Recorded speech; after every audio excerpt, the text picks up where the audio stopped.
High in the rugged, windswept mountains of eastern Turkey, where snow gathers on the jagged shoulders of Mount Ararat, a quiet valley holds one of the most persistent mysteries of human history.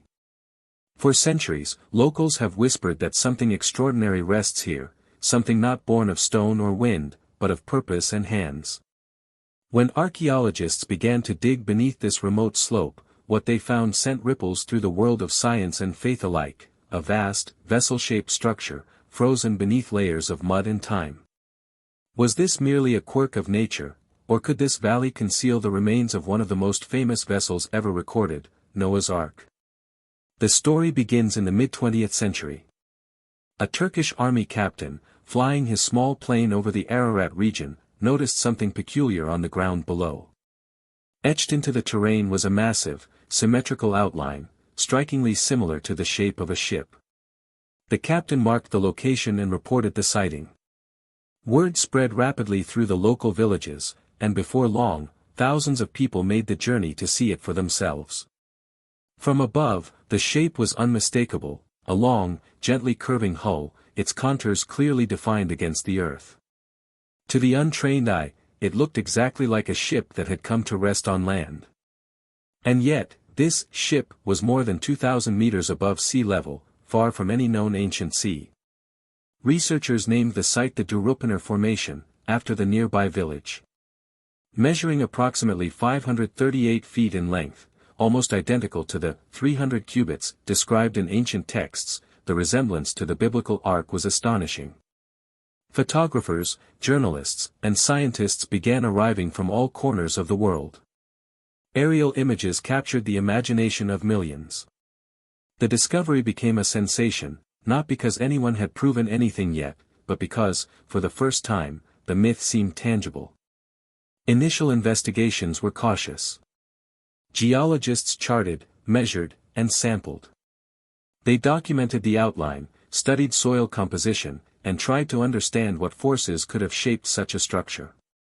Many scientists dismissed it as a natural formation, the result of erosion, mudflows, and tectonic forces over millennia. But others weren't so sure. Among them was Professor Faruk Kaya, a researcher from Agri Ibrahim Season University. When he first set foot on the site, he later said, "It was as if I was walking on the spine of something alive, a creature buried beneath centuries of earth." To Kaya, and to many who followed, the formation felt deliberate. Its proportions, its orientation, and even its curvature seemed too precise to be random. Measurements confirmed that its length and width matched the ancient dimensions described for Noah's Arkansas. The sheer scale of it challenged the imagination, a structure large enough to hold thousands of animals, resting quietly in a mountain valley. But science demands more than resemblance. And so, teams began a new phase of exploration, one that would push the boundaries of technology and faith alike. In 2021, a coalition of researchers from Turkish and international universities returned to Durupınar with state-of-the-art equipment. Their mission, to peer inside the mound without disturbing it. Using ground-penetrating radar and electrical resistivity scanning, they began mapping what lay beneath the surface.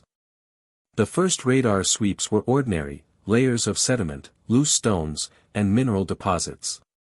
But then, something extraordinary appeared. Deep within the formation, the scans began to reveal parallel lines, symmetrical voids, and layered segments, features rarely found in natural geology. One technician described the readings as too organized to be random.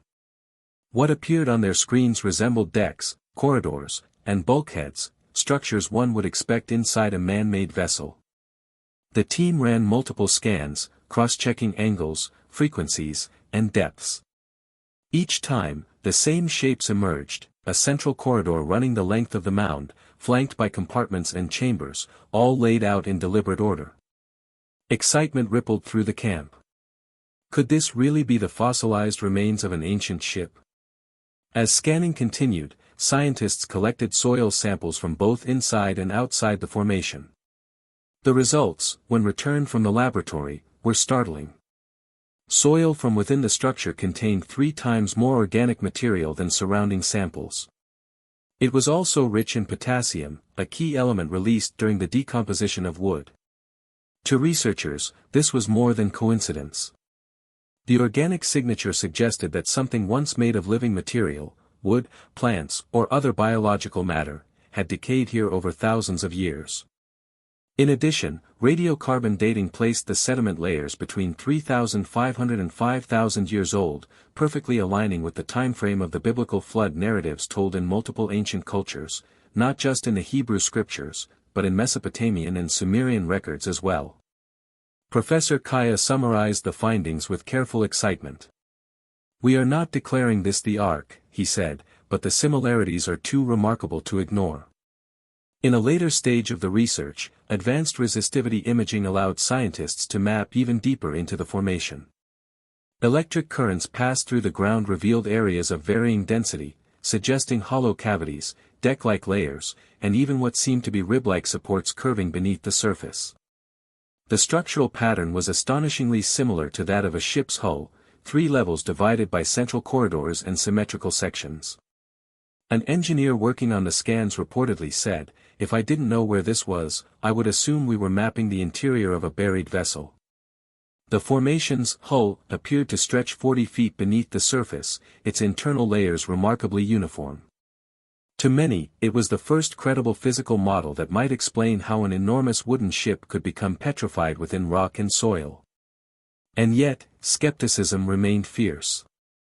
Mainstream geologists argued that the symmetrical patterns could be caused by mudflow compression, differential erosion, or mineralization along fault lines. Nature, they said, can often imitate design. Still, each new test deepened the mystery. Even skeptics admitted the structure was oddly precise, too measured, too clean, too purposeful. While technology explored the structure's geometry, geochemists turned to the soil itself, the ancient dust that had held its silence for millennia. Under microscopes, they found what appeared to be chemical fingerprints of organic decay. The soil's acidity was higher than expected, a classic sign of decomposing wood. Traces of marine sediment, including tiny shells and salt crystals, suggested that the site may once have been underwater, perhaps during an immense flood event or when glacial meltwater poured through the valley thousands of years ago. If that were true, it would mean the Duropanar Formation did not merely look like a ship, it sat exactly where a ship might have come to rest after a flood. A soil scientist involved in the study described the experience vividly. "When you hold this soil in your hands," he said, "you're holding history. It's not just dirt, it's a record of something that once lived, something that left its mark chemically, if not physically."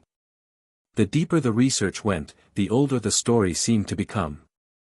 For thousands of years, cultures around the world have told stories of a great flood, from the Epic of Gilgamesh in Mesopotamia to the tales of Deucalion in Greece and Manu in India.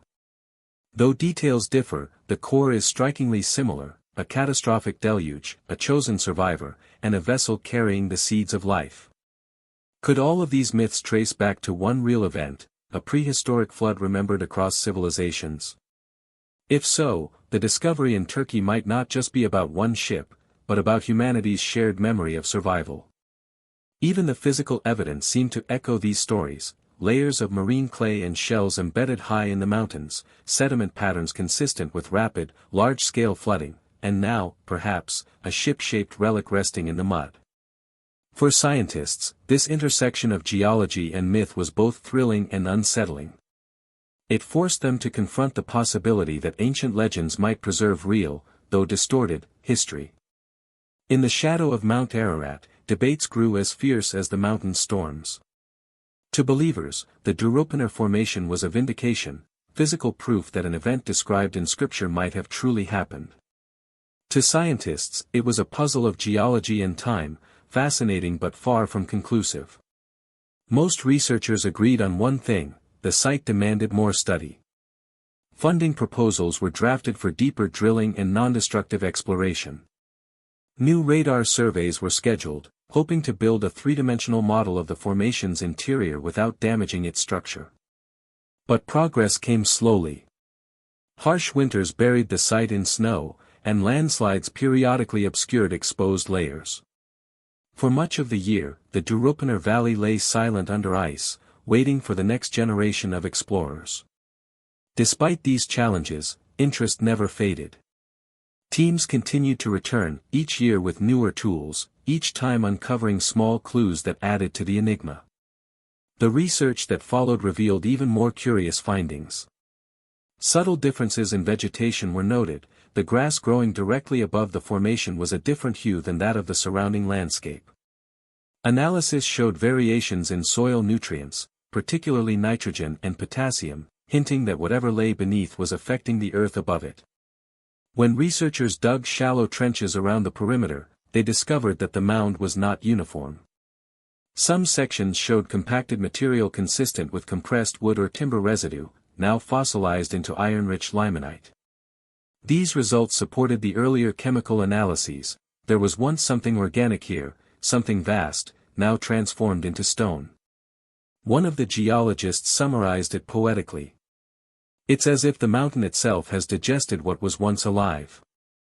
In one of the most recent scans, researchers detected what appeared to be a sealed cavity deep within the central section of the formation. The space registered as hollow, rectangular, and completely enclosed, as if something had been deliberately encased. Thermal imaging showed temperature variations consistent with voids or air pockets, and sonar echoes hinted at metallic anomalies within. Was it a natural bubble, a collapsed tunnel, or something more deliberate, a chamber built long ago and sealed by mud and time? The team planned a careful, minimal-impact drilling project to investigate, but extreme weather forced a delay. The cavity remains unentered, a silent witness, perhaps, to a forgotten world. The debate over Duropaner's true nature may never be fully settled, but its impact on human imagination is undeniable. For some, it represents hope, the possibility that ancient texts contain literal truth, that a story told for millennia might be grounded in the stones of the earth. For others, it's a reminder of how deeply humans long to find meaning in the landscape, to connect myth with measurable reality. But for all sides, the discovery underscores one profound truth: the line between legend and history is far thinner than we once believed. Even the most skeptical researchers admit that the Duropaner formation is unique. Its geometry, chemistry, and scale defy easy classification. Whether natural or man-made, it is a geological marvel, one that continues to challenge our assumptions about the ancient world. As the years pass, technology grows ever more capable of uncovering secrets hidden deep beneath the earth. Scanners can now map molecular compositions, imaging can see through rock, and AI models can reconstruct structures lost to time. One day, perhaps, the full truth of Duropaner will be revealed, whether it proves to be the remains of a ship, a natural wonder, or something entirely unexpected. But until then, the mountain keeps its silence. At sunset, the wind sweeps across the valley, whistling through the gullies of Mount Ararat. The earth glows copper beneath the fading light, and the outline of the great boat-shaped formation casts its shadow on the land. It has endured thousands of winters, countless storms, and the endless passage of civilizations that rose and fell beneath its gaze. What story does it still hold? Could this truly be the vessel that carried the last survivors of an ancient cataclysm, or has time simply carved an illusion so perfect it fools even the most skeptical eyes? The soil may yet have the answer. Beneath the frozen crust lie traces of chemistry, mineral, and memory, whispers of something that once was. And perhaps, buried in those whispers, is the truth of how humanity once began again.